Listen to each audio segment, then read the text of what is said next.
The police log for case number 28 listed Michael Petrov as jittery during interrogation. But the real tremor began when he saw the victim's face in the photo. Not the usual quarry, it was Mr. Henderson, the retired hardware store owner whose wife worked with Michael at the district office. The precinct as fluorescent lights hummed a low, tinny counterpoint to the frantic thud in Michael's throat. He hadn't known Henderson. Or at least he never met him until now. The photo showed Henderson face, down in his own garage, neck broken, a single perfect dent in the concrete where the assailant stood.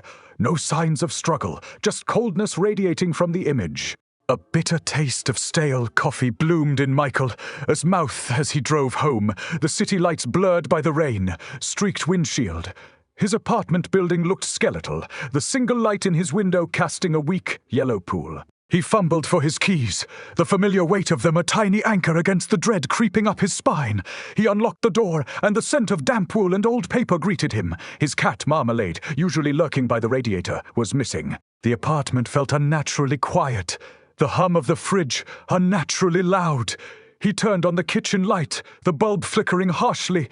That was when he saw it. The word etched into the thin layer of grease on the fridge door. "The commander! Not with a marker!" Written in what looked like dried, flaking blood, deliberately smoothed over the surface. Like a child drawing with crayons, Michael thought, the absurdity mocking him as his stomach lurched. He stumbled back, knocking over a mug of cold tea. The mug shattered on the tile floor, sound like ice cracking, but the silence rushed back in faster, heavier. His hands were shaking. Jittery, the police thought. He was vibrating with it now. He fumbled for his phone, fingers slick. The screen lit up, showing the missed call from Henderson. His widow too latey, he thought. But the call wasn't tea for him. It was for the twin dead man. He forced himself to look around. Every surface felt observed. The cat's empty food dish on the counter screamed a violation. He needed to see the victim. Know why? His old Volvo parked beneath the skeletal oak tree in the lot felt like an open wound under the dim street lamp. He didn't see the cat until he was halfway to the car. Marmalade sat on the hood, head tilted, pale green eyes reflecting the streetlight in unnerving angles. Not purring, just watching. The ginger fur looked damp, unreal like old moss. The cat didn't move as Michael hurried to the passenger side inside. The vinyl seats were cool. He took a deep breath, trying to calm himself. The city sounds a distant murmur. Then the dashboard light flickered violently, casting a sharp red shadow across the driver's seat. He looked down. In the dim light, the crimson stain on the driver. A seat carpet wasn't stilled drink. It was pilled drink. It was tie-fresh, forming a small, precise heart shape around the edge of the seatbelt buckle. The scent cut through the familiar old vinyl smell, not decaying, but unnervingly sharp, like crushed ants. His blood rushed to his ears, a wet thunder. Case number 28 *, Henderson, the garage, the Dent, Pi Commander. The word on the fridge. Commander wasn't a title, it was the mark. The killer's name for his next subject. The car seemed to exhale a breath of cold air that smelled of wet pavement and something else. Something metallic and faintly sweet, like ozone after a heavy rain. Marmalade had vanished from the hood. Michael stared into the darkness past the windshield. "Food, you are the chosen one." The silence screamed without sound. The cat, he realized with a chilling lurch, wasn't too watching him from the car. It was watching him walk into the house, which now felt like a pit dug for him. The words Commander and 28 weren't labels. They were a signal the killer had already sent directly to his home. The game abruptly had changed from observer to participant. The house wasn't empty. It was holding its breath, counting his steps, and the cat wasn't waiting. It was fund waiting. Michael Petrov's keys clattered onto the kitchen counter, the sound too loud, too final in the sudden absence of the car. Slow thrum. The seatbelt buckle held the shape of the blood, stained heart like a permanent seal. Phi commanded his designated target. Henderson was the number. Now he was the title, the police file. Jittery label felt like a joke told to someone who hadn't seen the dried blood on his fridge, hadn't felt the ghost of a cat, stamped fur on his neck when he stumbled back from the car. Marmalade wasn't missing. It was positioning itself. He tried to drive away, the Volvo's tires biting the rain, slick street, only to find the municipal parking lot empty except for the skeletal oak tree. The car's location was the trap. He, driven blind into the neon smear of downtown, parked haphazardly. But the cat was still in the back seat when Hidu finally looked behind him. Now standing frozen in his own apartment, he realized the terrifying truth. Marmalade had been there before him, sitting on the windshield as he pulled up. The precise arrangement of the heart stain on the seat, the dampness of the cat, fur on his neck. It wasn't accident. It was twin direction. He slammed his hand against the counter, the ceramic mug catching the water in the sink rattling like dry bones wathing. Henderson's wife was the key. She'd seen him at the office, knew him. If Michael could find her, maybe she knew Foofy why. Henderson, he snatched his keys, the metal cold and wrong in his palm, the faint scent of crushed ants lingering where he depressed his face against the vinyl seat. The building, his hallway felt different. The elevator lights didn't hum, they throbbed, a subsonic pulse that vibrated in his molars. He heard that frequency before, in the precinct sold maintenance tunnels. He took the stairs, 3 at a time, ignoring the sharp ache in his thighs. The cat wasn't following him down.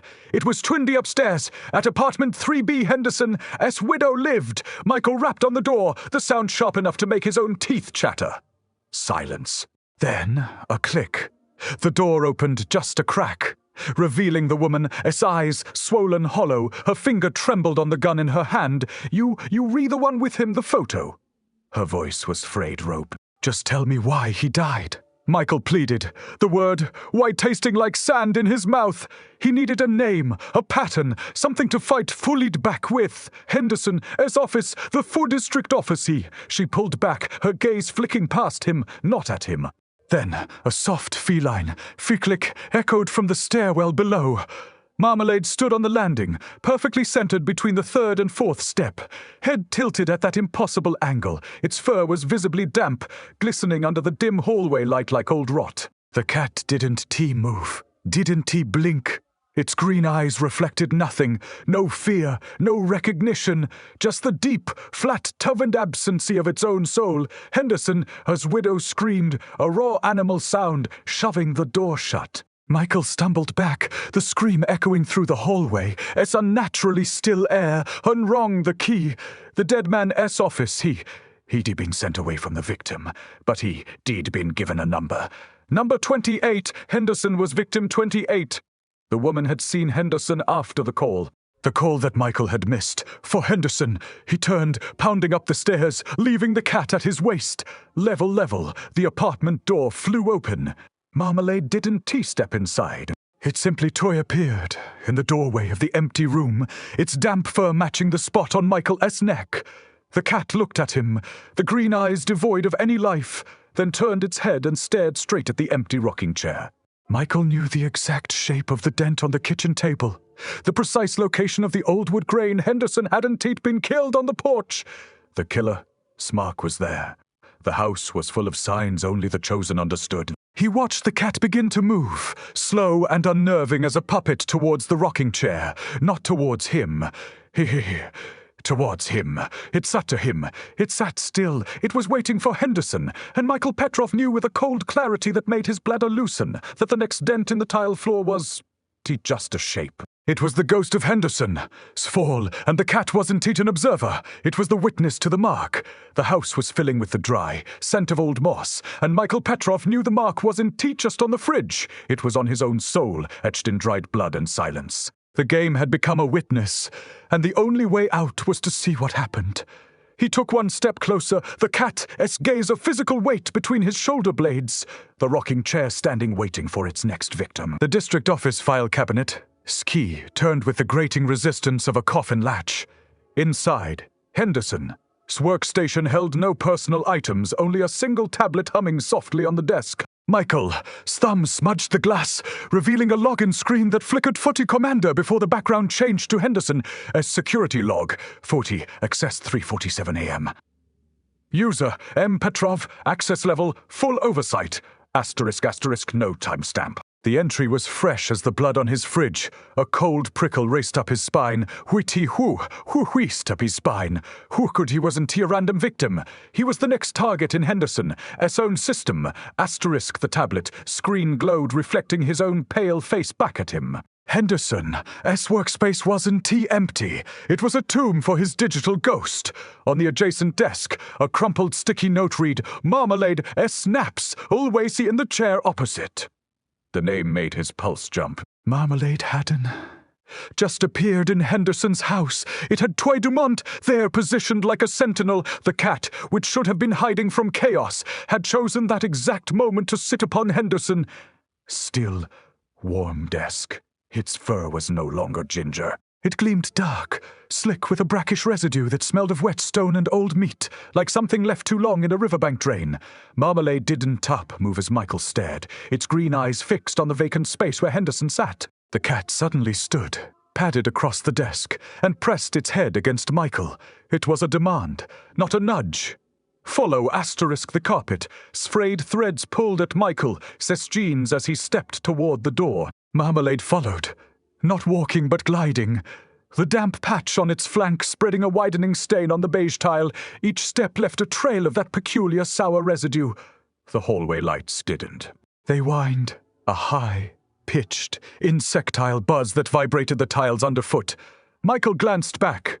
Marmalade stood frozen by the open office door, but its reflection in the polished metal frame of the security office was different. In the reflection, the cat's fur was completely dry, its green eyes bright with something unnatural. Oh, not one cat. Two. The thought cut through him. Icy. The reflection blurred, the second image shifting towards the stairwell. He didn't want to see. He didn't want to understand the pattern. But Henderson, Swidow, had screamed when she saw the cat on the landing. The same pose it was now using in the mirror. The hallway walls seemed to compress, the air thickening with the smell of the cat, stamp fur and something deeper, like rusted tools. The tablet had listed him as commander. The blood on the fridge was Henderson, as Mark, and now Marmalade was mirroring Henderson, her stivety chair. They were not the last occupant. They were the twin next to her fixture. Michael walked past Henderson's chair, the dry scent of the cat, a smouled, rotted fur sharp in his nose, and reached for Henderson, his personal locker inside. Beneath yellowed case files lay a single discarded office key, 40, district door 7 asterisk. Not a number, a place. Marmalade began to walk away from the door, leading him, but not into the empty office. Past it toward the men's bathroom. The faint, coppery smell of the key burned his nostrils as he followed, the apartment key heavy in his pocket. On the second floor, the bathroom door was unlocked. Inside, the tiles were covered in a film of clear, viscous fluid that reflected the overhead light in fractured shards, like broken ice. At the center of the puddle, written in the same polished residue as the fridge, was a single word, foo next. Michael. A breath fogged the cold porcelain. Marmalade leaped onto the sink, staring not at him but at his own reflection in the mirror. The cat, a stamp fur pressed against the glass, matching the texture of the fluid. In that reflection, the cat was looking at Michael at all. It was staring at the spot where Henderson's dent should have been on the tile, where Michael, his own next fall, would make a mark. The cat stepped off the sink, leaving a small perfect circle of fluid behind. It didn't look back as it slipped into the darkness of the empty hallway. Michael was alone in the sterile glare of the bathroom light, the cold fluid now dripping from his jacket sleeve. The name wasn't just a tweet commander. It was a promise, a homecoming for the one who would leave the Dent. He walked the path of Henderson, office, his digital shadow, his next target. He could hear it now, the wet, rhythmic tap, tap, tap from the hallway, a single, slow heartbeat. The cat was showing him the chair, free-waiting in it. His own skull felt strangely warm where the coldness began. The only path forward was the path behind him, the one that led to the next dent. He'd been found, and the game hadn't changed. It had only just started. The damp footprint on Michael. Sankle wasn't T-Frane. It was the cat left in the sticky residue of the bathroom puddle. Marmalade led him past the empty maintenance closet, down a service corridor where the cold, raw scent of the pipe vents mixed with the sour bite of unsoiled laundry. The cat's gait was inefficient, dragging its right hind leg slightly, as if compensating for something unseen, a subtle distortion in its movements that felt less like injury and more like programming. It paused only to gaze at the flickering fluorescent strip that strained at its lowest intensity, the light casting its damp form in sharp, watery shadow. The trail it left across the worn linoleum wasn't merely wet. It was sous-arranging the dust, leaving the texture of wet ash under Michael. His fingertips. This wasn't a random path. It was a map carved into the floor. His memory. The cat stopped before door 7, a slender metal plaque barely holding its number in the oppressive gloom. Michael fumbled with Henderson, his key from his pocket, the cheap alloy cold and unyielding against his skin. The lock clicked with a dry, brittle sound, unlike the smooth resistance he expected inside. The room was an archive of Henderson's final hours. Not a homicide scene, but a fucking workstation. The dry, sharp tang of old paper, the phantom scent of his worn leather chair, the faint indentation in the wood where his elbow had rested. On the desk, Henderson's coffee mug sat exactly where it always was, the ring of dried stain clear and precise. The cat climbed onto the desk, not stepping onto the mug, but pressing its damp forehead against the ring itself, as if affirming its mark. Michael's fingers brushed the cold porcelain of the mug. He saw Henderson, his reflection there, the pale, distracted face of a man just entering his office, unaware of the code being entered into his own log. Fine Commander User M. Petrov, access level, full oversight. Asterisk the phrase echoed, no longer a cold login, but a sentence in the killer.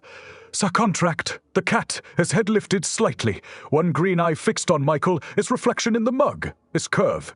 It began to lick its forepaw, the sound a wet tap. Tap, tap, like fingers drumming on tile, a mimicry of the sound he'd heard in the hallway, not Henderson's home, asterisk, this was where the pattern lived. Henderson had been killed here at the workstation, not in his garage. The garage image was a cover, a carefully staged fit-a-mina-shay. The bite mark on the bathroom floor wasn't Henderson's fall. It was the exact location where the next mark would be made. Michael, his own weight would sink there when he sat in Henderson's chair. To confirm the appointment, Marmalade dropped from the desk and began pacing the room, nose to the ground, guiding him.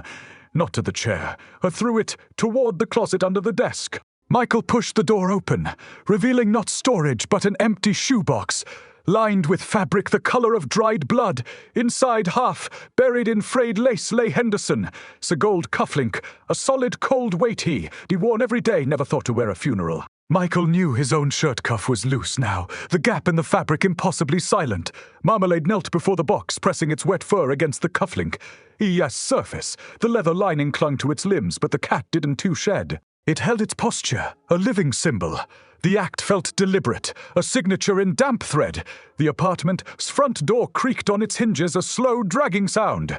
Michael froze. The cat didn't flinch. It let its head fall to the side, the neck bending at an impossible angle, staring past him toward the door as if recognizing the shape before the sound settled. The scent of wet stone from the cat's fur thickened in the air, interwoven with the sharp odor of ozone from the hallway lights that finally twin broke. Michael! His breath fogged the cold porcelain of Henderson's forgotten mug, Hututi the water condensation evaporating before it could form. And he realized he stopped feeling cold. The apartment was no longer freezing him, but Twitty holding him in the warmth of Henderson. The dent on the bathroom floor wasn't Henderson, as it was the place Henderson left his chair to sit, the one where Michael would sit too when the time came to be Swight Commander. The cat, screen eyes flickered, reflecting the last, dying glow of the hallway light, no longer staring at him, but at the empty space on the chair where Henderson had sat, waiting for him to return to the exact spot, the same weight and the same wood grain. He just sat. The dent was already there. The key fit. The dogmatic scent settled. He was living Henderson, final hour already. The cat would watch him sit down. He been found. The final spot was occupied. The chair didn't creak. It sank. Like sinking into warm mud, the wood grain shifting under Michael, swayed as if pressing it into the seat. The dried ring on Henderson. His mug collapsed inward, a tiny crater forming in the empty porcelain as the coffee, his ghost dissolved into nothing. Marmalade stood between the desk legs, still as stone, its fur now the dull grey of lichen on rotten wood. The apartment didn't feel cold anymore. It felt stored, like the heat had been hoarded in the walls, radiating softly against the skin. Michael's back pressed into the upholstery, the scent of ammonia from Henderson, his cleaning rags sharpening suddenly in his nostrils. He was sitting. The dent was a hollow right where Henderson's hip had been. The exact weight of one more. Petrov. Full oversight.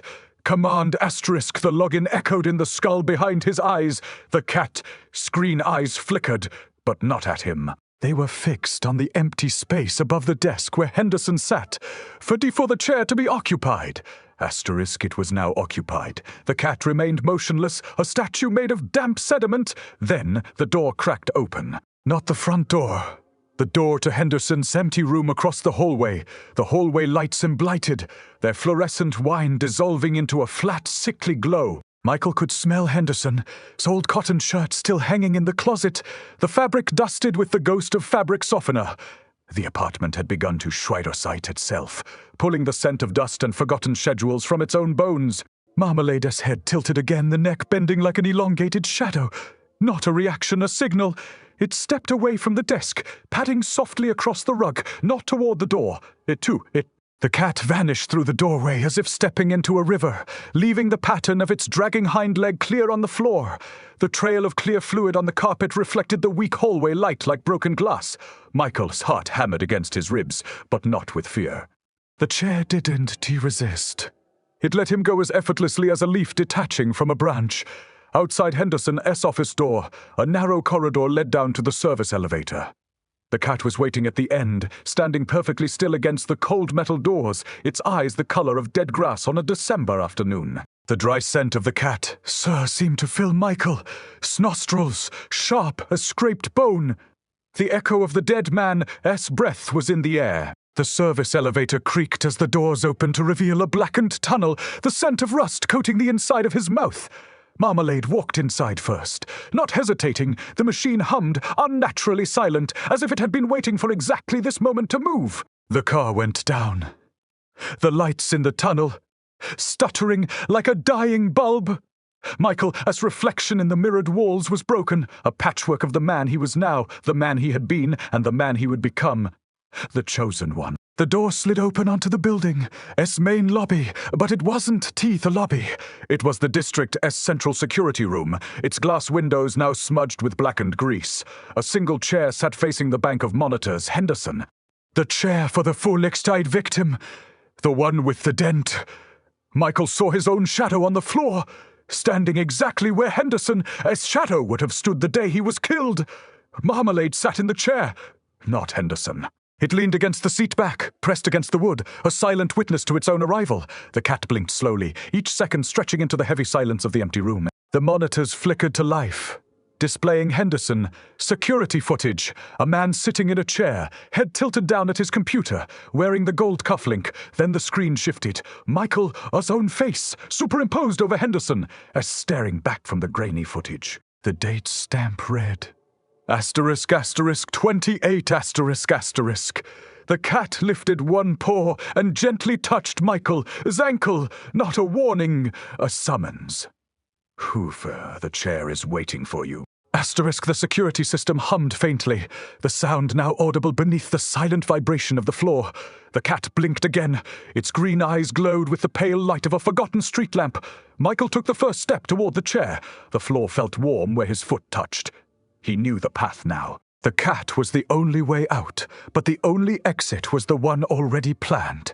Henderson's absence was a room full of chairs. He was no longer Michael Petrov. He was Soid Commander. The seat was already shaped for him. The dent beneath him was his own. The cat watched, and the air held still as Henderson's house held a memory, waiting for its own reawakening. *3:47 a.m. The time to sit was here. Your appointment is at 3:47 a.m. The chair's wood dissolved beneath Michael, not breaking but toughened, accepting, forming the new dent as his weight settled. It sank like melting wax over a body, the grain folding inward exactly where Henderson, as hip had pressed. Marmalade didn't to watch from Henderson, his chair.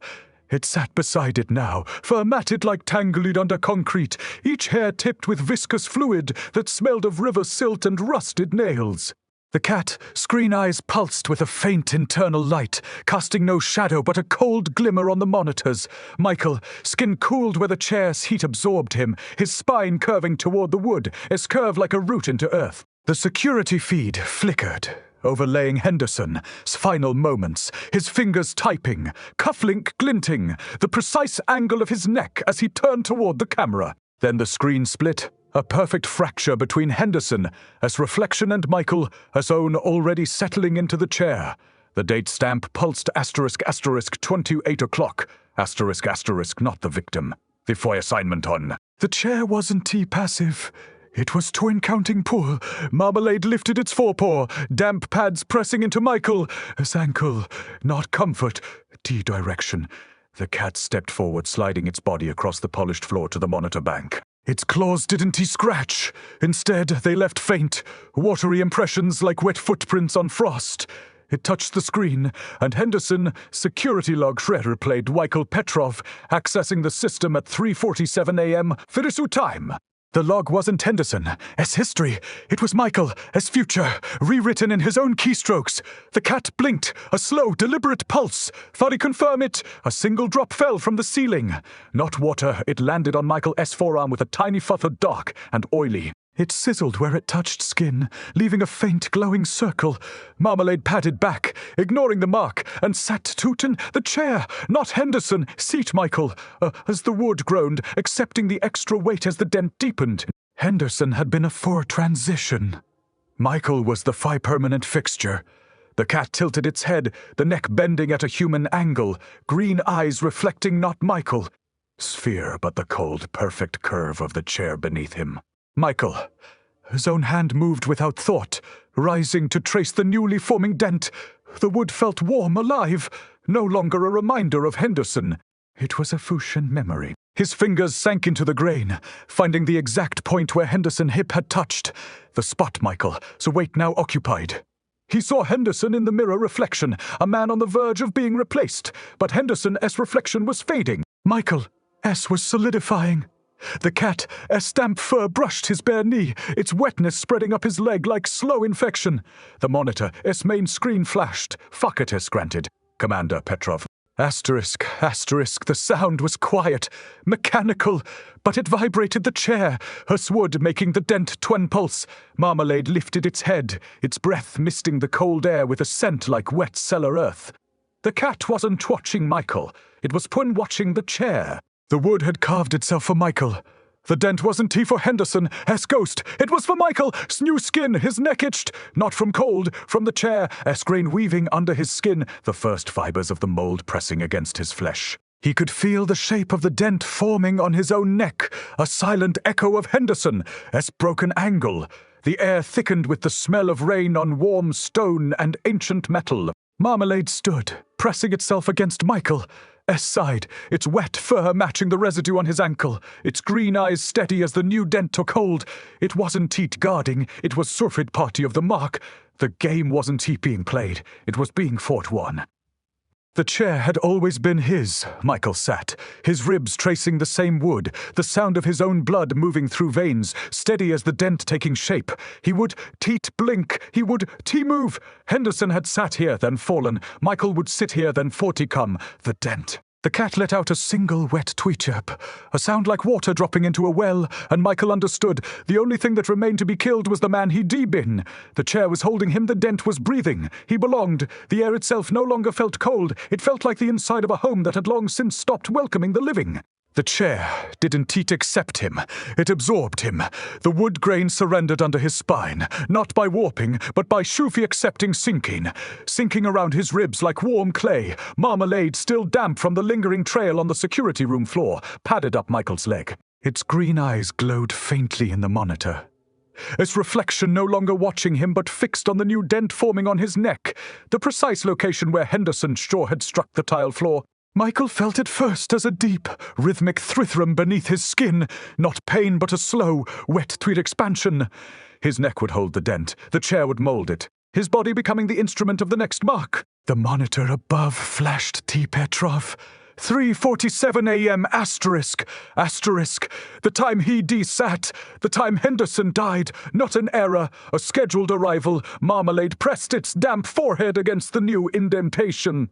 Its tongue, slick and cold, began tracing the raw, swelling edge. Each lick left a faint, seeping mark, like salt dissolving into skin.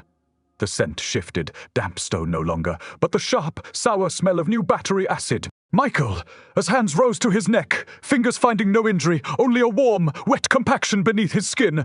The dent isn't just a mark. He realized, the shape the chair is building in him. Marmalade lifted its head. One paw raised, not to harm, but to see affirm. The cat was guiding the transformation, the next step in the pattern, Henderson. His ghost had been a placeholder. Michael was becoming the permanent slot. The monitors flickered, showing Henderson's final security feed replayed, his hand moving to adjust his cufflink, then slowly tilting his head forward as his neck bent at that exact fatal angle. Now, Michael saw himself in that slow motion collapse, his own form dissolving into the video as his body began to echo Henderson. His posture. The cat let out a low shot, a vibration against Michael's collarbone. Not a sound, but a physical tremor. Marmalade's front paws now dug into Michael's shoulders, pressing the wet fur deep into his cotton shirt. The scent intensified, hot wire and wet earth. The chair's wood pulsed steadily beneath him, sinking with the thud of blood in his ears. Each rise of his breath deepened the curve under his jaw. He could feel the dent feeling within him, not on his skin but in his bone, as hollow like a cavity forming. The monitor glowed. The victim 28. Activation complete. Not Henderson Pfeffenfeichel. The security room no longer felt like a room. It felt like a cavity inside a larger breathing thing. Marmalade stepped back, its small body tense. It turned, raised one hind leg, and scraped its claws only once against the security console, not digging, but writing. The claw left a single wet gash in the vinyl, mirroring the exact depth of a blood-stained dent in a garage floor. The chair groaned, a soft organic sound as if it were easing him deeper into its heart. The monitor flickered once more. This time it displayed a live feed. The apartment's front door, a cracked inch open, exactly where Henderson had been found at. Through the gap, Michael saw not the hallway, but a dark liquid field, like oil on rain-streaked glass. The reflection of Henderson's blood-mangled garage surface stared back at him, inverted. The chair shifted beneath him, molding his weight to the exact pressure of the tile dent Henderson had made. Michael wasn't sitting footy the chair. The chair was windgrowing him. The dent would not be on his neck. It would be food where his neck would die. Marmalade padded to the monitors, its tail swishing a slow rhythm. It pressed its damp cheek against the screen, leaving a streaked impression on the glass, then lifted its head, green eyes reflecting the distorted image of Henderson's garage floor. The cat wasn't watching. It was Suvid remembering. The mark it helped place. The wet gash on the console pulsed faintly. Michael's own reflection in the monitor began to shift. Not from fear, but from pre-acceptance. His shoulders had begun to curve into the chair's shape, his neck angled to meet the dent beneath. The chair had waited. Now it wore him. The monitors died, leaving only the chair's quiet pulse against his spine, and the soft drip of a Marmalade's fur, dropping moisture onto the tile where the next mark would form. The game wasn't about violence anymore. It was about becoming the target. Michael closed his eyes, not to shut it out, but to feel it, the final curve beneath his skin, the warm, wet breath of the chair holding him home. The dent was perfect now. He belonged to the chair, and the chair belonged to the next dent. Marmalade made no sound. It just watched him vanish into the shape he was always meant to hold. The chair didn't have legs anymore. It had become Michael's spine. Marmalade's fur, now laced with patches of dried river silt, pressed against his neck as he sat. The dent no longer forming but fusing, a second layer of skin sculpted from the chair's own memory. The monitors, dormant for hours, flared back to life, displaying a clean, empty security feed of the district lobby. Not Henderson, not his own chair. Waiting. Marmalade lifted its head, green eyes reflecting only the white noise of the screen, its damp muzzle tracing the subtle ridge of the dent where Michael's neck met the wood. No fear in the cat, just the absolute quiet of a tool being calibrated. Its tail swept the air once, drawing a perfect circle on the tile, a circumference matching the upcoming fall. The console clicked softly, a sound like ice splitting Michael, as fingers moved without his thought, sliding over the keyboard. Not typing for victim. The screen shifted, revealing the log. High access level. Commander Footy victim, number 29, K. Ariswiti. Location, 3 Bishi. Henderson S. widow's apartment. The file was the same as the victim. Before Henderson, just a standard apartment number. Floor plan. No personal details. 40K, RDC. The last name blurred into the faint static of a radio dial. Marmalade stepped onto the console, pressing its damp front paws over the glowing screen, its claw marks in the vinyl matching the claw marks Henderson Escarage have confirmed the path. Asterisk the system acknowledged. The screen freezing on the apartment address, while a single steady pulse echoed in the room, the chair as new rhythm, syncing with the pulse beneath Michael's skin. Michael rose. The movement was organic, the chair releasing him like a fruit dropping from a branch. Not stiff, not painful, expected, he turned to face the hallway, stepping out of the security room into the district's deadened corridor. Marmalade followed. Not walking but gliding, leaving a trail of wet footprints that soaked into the carpet without bleeding, drying instantly to a dull, glassy sheen. The apartment door at 3B stood ajar, just as Henderson's had. Inside, the scent of damp wool clung to the air, but not Marmalade. A scent, a colder note underneath. Wet earth mixed with the ozone of new rain. The cat halted at the door, turning to face Michael, its green eyes holding only the reflection of the mark it had helped make, not waiting for him to lead, ensuring he led himself to it. Michael stepped inside. The room was ordinary, curtains drawn, a coffee mug on the table empty, no visible sign of K-Aris, just silence. The wet trail from Marmalade's path led to the bathroom door. Its handle was cool beneath Michael. Hers fingers. He turned it. The shower curtain hung taut, catching the weak morning light filtering through the half-drawn blinds, not Henderson in the garage. Take Arisi. In the shower. The floor was marred by a single precise dent, molded into the tile, echoing the one his own neck now occupied. The ceramic ring around the drain matched the shape Michael's weight would make. Marmalade walked past him, padding barefoot across the damp floorboards, and positioned itself directly beneath the drain, head tilted as if reading the contour of the dent it had created beneath another. Now forgotten head, its fur was no longer damp. It had turned to cold, slick glass, reflecting the water on the ceiling tiles without absorption. The pattern clicked into place without words. The victim was dead. The pattern confirmed. The chair in the security room wasn't Teat waiting for Michael anymore. It was the house itself. Its bones were the molding chair. Its veins the damp footprints. The cat had always been in the chair. Michael had only become the chair. The apartment in 3B wasn't his next destination. It was his witty completion. Marmalade finally looked at him. A slow, damp blink, and then turned its back, walking toward the bedroom door. The bedroom was empty except for the bed frame. A dent fee already creased the pillow beneath the sheet, where a neck had fallen at 3:47 a.m. The cat stopped beside the bed, pressed its forehead against the dented pillow. Not waiting, Fouché owning it, the chair, the apartment, Henderson, as Mark, the widow, as Fall, all becoming Michael, as footprint. He stood in the bathroom doorway, no longer wondering when he'd fall. He'd already been the dent. The house exhaled, emptying itself of the space where Twemikol had stood. He turned away from the bedroom. The apartment door had long since sealed itself shut on the other side of the hallway. The only mark left was the cat. Scold. Glassy fur pressing against Michael, its leg as it stepped through him. Its green eyes glowing faintly in the reflection of the empty hallway mirror. The city lights outside the window reflected in Marmalade, its gaze so far away, but already marked. The game hadn't changed.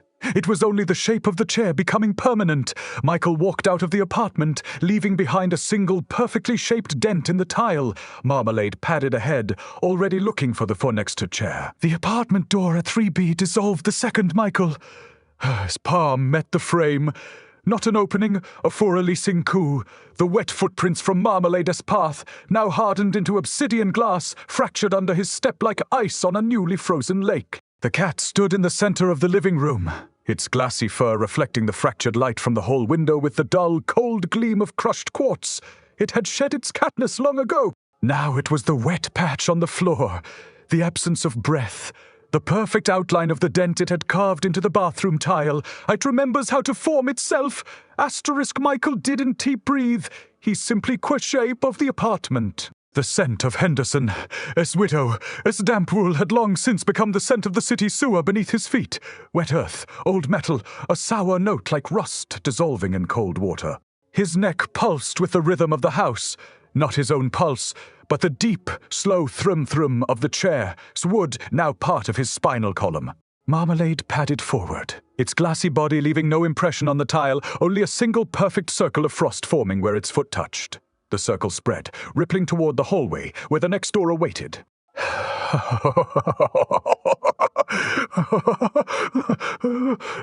First bloomed in the air before the security room, blank monitor on the wall. Not words, pressure, the house itself reciting the new appointment. Marmalade turned its head, its green eyes now 2 points of cold starlight reflecting the fading city lights outside the window. No longer green, reflective. Asterisk, it wasn't he looking at Michael anymore. It was looking through him toward the space the next victim would occupy. The pattern didn't move forward. It looped, tightening around the chair like a noose woven from forgotten ribs. Michael stepped toward the bedroom. The door handle, cold as a river stone, turned under his fingers. Inside, the bed was unmade, the sheets rumpled in a single clean groove. The dent in the pillow, a precise shallow curve, waited for his weight. Not Henderson's fall. Ari's place. Asterisk Michael sat on the edge of the bed, the mattress yielding not with softness, but with the quiet resistance of settling earth. The dent beneath his neck was already forming, cold and certain, just like the one in the bathroom tile. His hand rose, fingers tracing the shape already embedded in his skin. This is the new edge. The chair wears the skin now. Asterisk Marmalade padded onto the bed beside him, its glassy form fitting into the groove of the dent without pressure. It leaned against him, its head resting where a neck would break, its glassy fur cool against the back of his neck. Not a presence, a confirmations. The house exhaled, a sigh of stale air and damp plaster that carried the exact scent of Henderson, security log, ozone, and old leather. The city lights outside the window flickered, briefly brightening the path down the hall. Asterisk 3:47 a.m. asterisk the time when Henderson had sat, when K. Aris would sit, when the mark would become a fact. Michael didn't look toward the window. He closed his eyes. He was no longer Michael Petrov sitting in a bed. He was the bone of the chair, the weight in the dent, the silence after the fall. The apartment wasn't empty. It was holding its breath, waiting for the next mark to sink into its own wooden grain. Marmalade-husk glassy ear brushed his cheek cold and flawless. Its breath stirred the air with the faint scent of sun. Bleached bone and the faint coppery tang of a forgotten bloodless wound. The house had been waiting for this. For his absence, for the space he would occupy, finno, and forever. The door to the bedroom clicked softly. Not a knock. A settlement. Asterisk Michael turned, though he knew there was nothing there. Only the hollow weight of the chair's presence in his own bones. Marmalade shifted against him, its glassy gaze turning toward the empty hallway. The apartment exhaled again. Hervey next door. Asterisk the rhythm of the chair deepened beneath him. The game had reached its inevitable end point, not a fall. And up and option, Michael closed his eyes. The house didn't need him. He was so. The house now. The chair was waiting. And Marmalade, the living dent, walked toward the next door. Already breathing the scent of the home it would make, the apartment air froze to the point of crystallization as Michael stopped being Michael. The dent in the pillow was no longer a place for a head to fall. It was a cavity sculpted by his own spine, the wood grain now identical to the fibers growing beneath his skin. Marmalade stood at the foot of the bed, glassy fur reflecting the single hallway light like a fractured lens. Its green eyes held no recognition, only the cold sheen of the river. Silt concrete, where Henderson's neck had impacted tile, the cat didn't move toward him. It was the shape he'd become, the vacant space between his ribs where the chair's memory now resided. The city's distant sirens swallowed themselves in the damp wool scent now clinging to the walls. Michael felt his fingers lifting, not by choice, but because the hand was a hollow conduit for the house. His rhythm.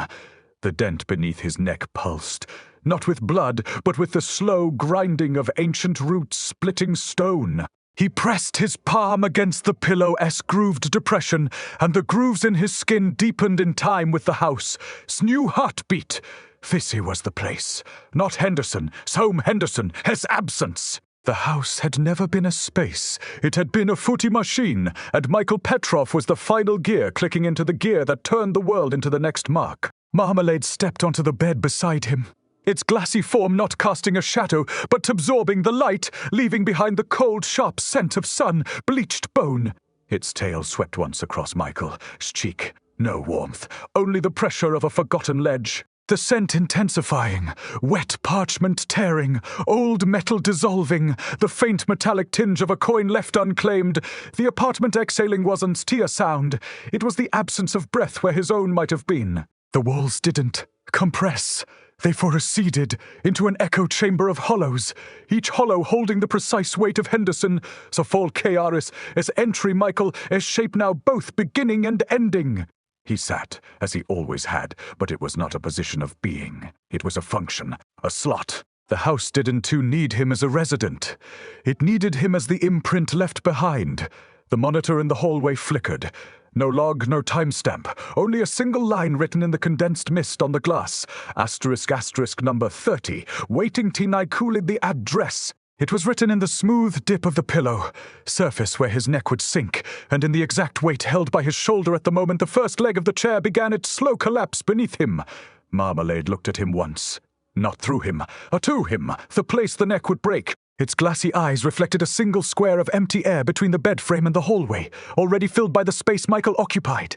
It was no longer Michael, as cat. It was the vessel for the Dent itself. The apartment had already taken his name. His last thought was a ripple on the water inside the chair. For do I count? The house answered with a silent expansion beneath him. The Dent tightened like a seal of ice. Closing the space that had been called Michael, his breath stopped becoming a sound. It became the slow drip of melting ice from the windowsill. The scent of frost turning to liquid on the carpet, leaving no print, no trace. He wasn't tea in the bed. The bed was in Hunti. Then Marmalade moved. It didn't too walk. It was see.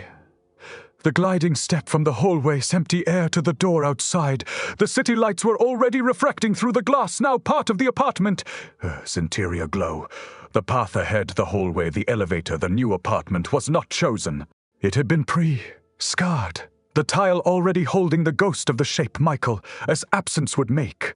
The cat, as glassy fur, glistened, cool as the moment a body hits the floor. It paused before the door, green eyes holding the impossible clarity of a single perfect Dent staring back. No warning, no pause. Only the certainty of the path it always took. The door clicked shut, not a closing, an adoption.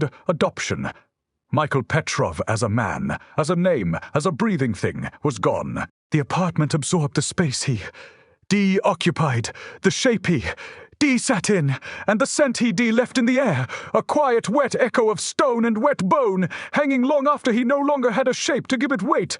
The house hadn't killed him.